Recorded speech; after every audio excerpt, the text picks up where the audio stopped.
Halo, selamat datang di Pertama Talk and Share. Kembali lagi bersama saya Dini Kusuma Wardani, di mana kali ini saya akan berbincang dengan Ibu Erna Herlina selaku Ketua DPC Patelki Kota Tasikmalaya. Halo Bu, apa kabar? Alhamdulillah. Assalamualaikum semuanya. Waalaikumsalam warahmatullahi wabarakatuh. Sedang ada kesibukan apa Bu akhir-akhir ini?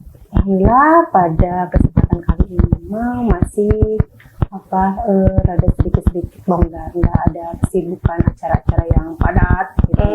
Iya, mungkin masih, belum ya. Mungkin kita di sini akan membahas mengenai teknologi laboratorium. Banyak pertanyaan yang menarik yang akan dibahas di sini. Mungkin diawali dengan pertanyaan pertama kali ya Bu. Patelki itu organisasi apa dan siapa saja anggotanya? Oke, Patelki sebelumnya pasti apa sih di benak kita itu Patelki belum seperti organisasi-organisasi yang lain ya, masih perkumpulan apa sih gitu kan. Patelki itu adalah Persatuan Ahli Teknologi Laboratorium Medik. Jadi itu adalah suatu organisasi wadah untuk berhimpun atau berkumpulnya ahli teknologi laboratorium medik se-Indonesia. Nah, di situ lahir kita itu, Patelki itu lahir di tahun 1986, tepatnya tanggal 26 April. 26 April. Nah, di situ semua ahli teknologi laboratorium medik terkumpul di satu organisasi yang namanya Patelki. Untuk pertanyaan selanjutnya, alasan mengapa harus bergabung di Patelki serta manfaatnya apa sih Bu? Ya, manfaatnya ya. Itu memang syarat utama menjadi anggota Patelki itu yang pertama harus mempunyai ijazah dulu, baik D3, D4 ataupun backgroundnya dari analis kesehatan ya, atau jurusan teknologi laboratorium medik. Nah itu tadi yang kedua apa pertanyaan? Mengapa harus bergabung? Ya itu karena untuk sebagai wadah itu kan tadi bahwa Patelki itu suatu wadah untuk sebagai tempat untuk perlindungan ATLM juga, sebagai informasi dan lain sebagainya yang ada di Indonesia gitu. Pokoknya mengenai informasi-informasi yang ada di laboratorium ya Bu. Ya. Untuk pertanyaan selanjutnya nih Bu, bagaimana sih cara untuk bergabung dengan Patelki serta syaratnya itu apa saja? Yang pertama itu kita wajib memiliki ijazah. Nah itu kita lulus, meskipun kita sudah lulus, ijazahnya belum keluar tidak boleh menjadi anggota Patelki, karena syarat utama itu harus registrasi dulu keanggotaan. Biasanya di kita itu ada SIMKA, Sistem Informasi Keanggotaan, SIMKA Patelki. Nah di situ bisa registrasi keanggotaan, daftar, dan terakhirnya itu harus menyertakan scan upload ijazah. Ijazahnya itu tahun berapa keluarnya, terus sudah berapa lama akan lulusnya juga, nanti kan terlihat. Nah setelah itu kita verifikasi apakah benar-benar anggota ini belum mempunyai keanggotaan atau bisa double. Kalau sekarang kan terdetek karena ada memasukkan NIK. Jadi 2 kali NIK dimasukkan ke dalam sistem itu tidak bisa gitu. Iya. Itu melalui online Bu daftarnya? Ya, daftarnya itu melalui online. Boleh dikasih tahu Bu kepada sahabat Pertama Lab, takutnya ada mau yang daftar nih anggota Patelki, siapa tahu? Iya boleh. Yang pertama itu silakan sahabat-sahabat klik saja simkapatelki.org ya. Nah setelah itu masuk pada member registration. Nah, di situ silakan masukkan nama lengkap ya tentunya. Nanti masukkan lagi nick, gelar. Biasanya gelar itu ada 2, jangan tertukar.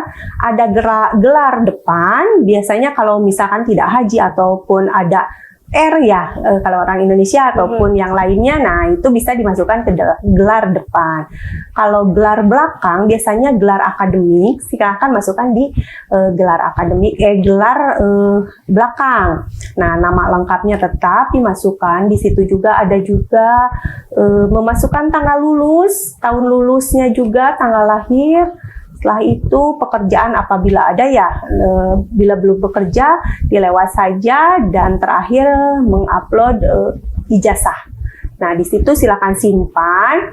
Nah, biasanya kalau DPC-nya aktif, sehari atau beberapa jam setelah menyimpan, langsung ada pemberitahuan dari email bahwa kita sudah registrasi. Nah, di situ ada yang namanya pemberitahuan telah diterima oleh DPC setempat bahwa kita harus melakukan pembayaran uang pangkal. Uang pangkal itu dan iuran pada tahun berjalan itu 165.000. Nah, setelah melakukan pembayaran, nanti dari DPP, dari pusat itu memverifikasi ijazah dan lain sebagainya seperti yang ada di DPC.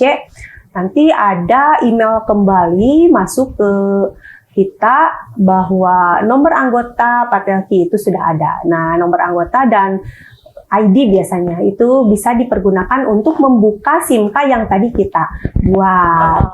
Gitu mungkin. Nah, itu sampai kapanpun SIMK-nya terus dibawa-bawa, karena dari SIMK itu bisa membuat STR ke depannya, baik perpanjangan maupun STR baru. Kira-kira nih Bu, berapa lama sih untuk verifikasinya itu di online? Kita harus menunggunya? Ya, yang tadi saya bilang waktu DPC-nya aktif 1 jam atau 2 jam bisa diverifikasi. Oh, langsung verifikasi. Ya, tetapi kalau misalkan biasa kan kita itu kesibukan ya, banyak pengurus-pengurus bukan hanya di organisasi, tetapi bekerja juga di mana yang sampingannya menjadi pengurus DPC gitu kan. Nah, itu bisa juga lapor, misalkan kita sudah registrasi. Nah, banyak kan senior-senior kita, misalkan di tempat kerja ataupun di yang lainnya, bisa menanyakan untuk lapor langsung ke pengurus. Nah, itu biasanya kita verif langsung gitu. Jadi lama tidaknya itu bagaimana pengurusnya bisa memverifikasi gitu. Ya, kalau di kita sih tiap hari diverifikasi insya Allah. Iya. Siap. Nah, jangan lupa nih sahabat, kalau apalagi yang baru lulus nih dari kuliah analis kesehatan, jangan lupa daftar menjadi anggota Patelki. Nah, selanjutnya nih Bu, pertanyaan selanjutnya, analis teknologi laboratorium itu tugasnya apa ya Bu? Apa saja? Sebenarnya banyak ya. Itu tugasnya itu banyak yang bertugas di pemerintah, di swasta, dan tempat-tempat lain yang ada laboratoriumnya. Nah, itu di pemerintahan misalkan bisa di puskesmas ataupun di laboratorium kesehatan milik pemerintah. Kalau yang di swasta atau di tempat-tempat lain biasanya yang penting ada laboratoriumnya. Nah, selanjutnya nih Bu, seberapa penting teknologi laboratorium dalam bidang kesehatan serta kontribusinya bagi masyarakat dan pemerintah?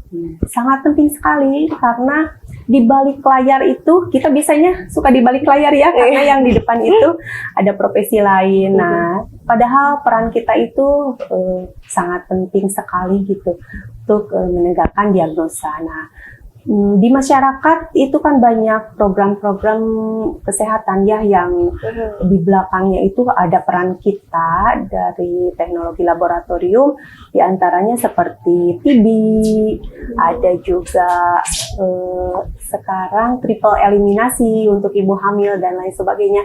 Nah, di situ peran kita di belakangnya itu ada. Selain itu ada program lain, misalkan dengan lintas program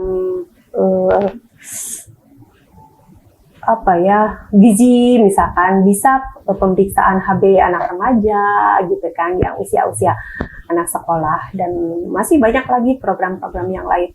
Jadi intinya di masyarakat itu banyak sekali yang mulai di pelayanan kita itu bagaimana tata cara menjamin mutu, bagaimana caranya mutu kita lebih terjamin lah di masyarakat, sehingga hasil yang dikeluarkan dari suatu laboratorium itu dapat dipercaya oleh masyarakat. Oke, siap. Untuk pertanyaan selanjutnya nih Bu, bagaimana perkembangan teknologi laboratorium di Indonesia? Apa sudah memadai untuk diagnosa kesehatan? Kalau peran laboratorium di ini ya alhamdulillah ya sangat berperan sekali. Terus bagaimana suatu laboratorium itu menjaga mutunya sendiri. Jadi seorang ATLM itu harus benar-benar menjaga nama baik dan kualitasnya itu. Apabila kita bekerja, apabila tidak sesuai dengan prosedur, jangan dilakukan. Nah, jadi semuanya itu apabila sesuai dengan prosedur ya, insya Allah apapun yang kita lakukan itu sesuai. Jadi ya harus sesuai dengan SOP, dan profesi kita itu harus terus dikembangkan, bisa melalui kegiatan-kegiatan ilmiah yang biasa diselenggarakan oleh DPC, DPW, terus DPV juga. Misalkan ada kegiatan webinar, itu kan memberikan informasi-informasi yang up to date ya. Jadi sesuatu yang baru gitu. Jadi kitanya itu meskipun bukan hanya mengejar SKP-nya saja, biasanya teman-teman berpikirnya itu hanya mengejar SKP untuk perpanjangan STR, tapi insya Allah untuk sekarang ini udah mulai terbuka karena ada informasi-informasi baru, seperti kemarin kan ada COVID ya. Selain teman-teman nggak bekerja di laboratorium biomolekuler, tapi tetap kan ingin tahu informasi tentang tata cara prosedurnya bagaimana, pemeriksaan COVID itu. Nah itu. Pokoknya perkembangan untuk laboratorium itu sangat pesat sekali ya. Iya. Apalagi waktu COVID itu ya meningkat. Metode dan cara-cara yang yang baru sehingga masyarakat itu melihat bahwa laboratorium itu ada dan sangat penting gitu kan. Nah, pertanyaannya terakhir nih Bu, bagaimana sih harapan Ibu ke depannya? Harapan saya ke depannya mengenai organisasi profesi atau organisasi dan laboratorium juga. Harapannya untuk teman-teman sahabat-sahabat ATLM di seluruh Indonesia. Jadi mudah-mudahan mencintai profesi ATLM. Nah, karena dengan mencintai itu, jadi kita ada sesuatu yang dibanggakan gitu kan, bahwa kita itu seorang ATLM yang memang hebat, tidak kalah bersaingnya dengan profesi-profesi yang lain. Nah, di situ bahwa kita itu benar-benar hebat gitu kan. Asal misalkan sesuai, jadi profesional aja, sesuai dengan apa yang tadi saya bilang, harus sesuai dengan prosedur. Jadi kode etik dan lain sebagainya itu memang kita jaga. Jadi jangan menyimpang dari hal-hal yang tidak seirama gitu kan. Itu wajib. Jadi harapan saya itu begitu. Terus yang keduanya bahwa kedepannya itu kita seperti profesi yang lain bisa bergabung dan seluruh Indonesia memperlihatkan bahwa kita itu ada gitu kan. Jadi kalau ada apa-apa hal atau informasi yang benar-benar penting itu sangat cepat sekali gitu. Tapi sekarang alhamdulillah ya udah mulai terlihat gitu bahwa Patelki itu atau teman-teman ATLM itu ada. Saya juga melihat ya dari masyarakat nih Bu, banyak sekali yang profesi menjadi analis kesehatan. Nah, melihat itu kayak seru itu Bu, kayak rame gitu ya. Paling cukup sekian Bu pertanyaan dari saya. Terima kasih Bu sudah bersedia berbincang dan sharing di studio kami. Jangan lupa like dan subscribe. Sampai jumpa di episode selanjutnya. See you.